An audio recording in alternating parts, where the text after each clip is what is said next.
The job market is still strong, but a wave of layoffs casting some doubt. Knowing what to do if you get terminated could make a huge difference in your financial future. Thanks so much for staying with us. I'm Tamsin Fidel. And I'm Erin LeBeau. Now, there have been mass layoffs recently in the tech, retail, and entertainment industries. And losing your job can be traumatic, but preparing for the worst just in case could save you a lot of stress. Yeah, it sure could. Joining us now with his pink slip money moves is Mark Scribner. He is a private CFO with Oxygen Financial. Mark, always nice to have you with us.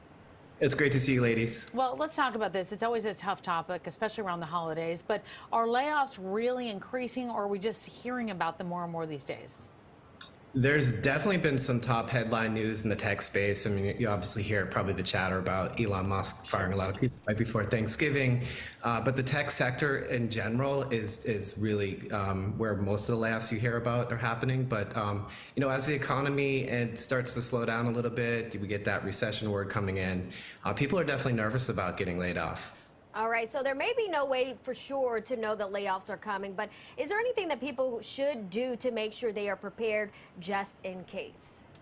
There's lots that people should do, regardless if they think they're going to get the pink slip. I mean, having your resume updated, real time, being familiar with your local state laws on unemployment. There's regulations in every state, they're different, so you should be familiar with that. But definitely one of the first things is just to keep that resume updated, your LinkedIn profile, and just always current, because if you have to react, it's going to take a while to get that stuff completed. All right, so you get called into the boss's office and you get the bad news that you are now being let go. What is the first thing that you should do? Well, I mean, hopefully you get clear guidance on what that looks like. Sometimes in some situations, it's a temporary move. You might be rehired, so you might not want to burn your bridge there and see if there's other departments that you might be able to go to, and the company could be rehiring.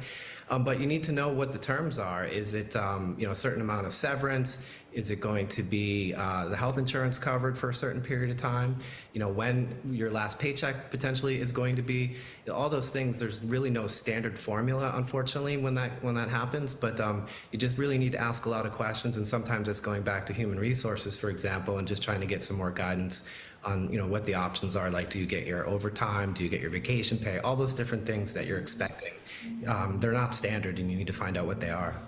Okay. So let's talk a little bit about one of the things you highlighted, health insurance. What are the options to avoid losing coverage if you're laid off?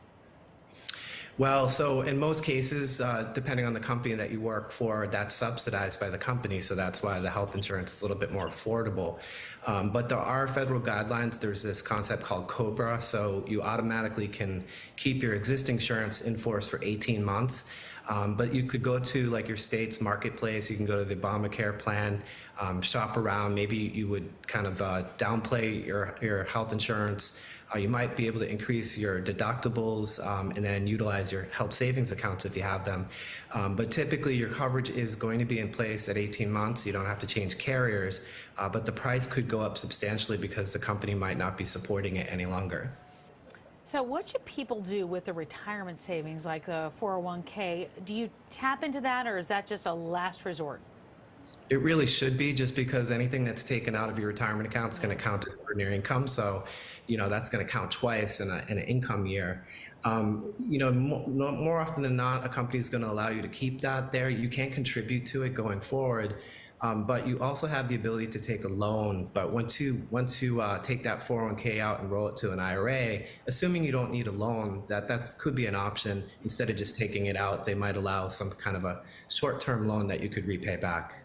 Okay, so Mark, if someone does get a pink slip, what are some questions that they should possibly ask HR?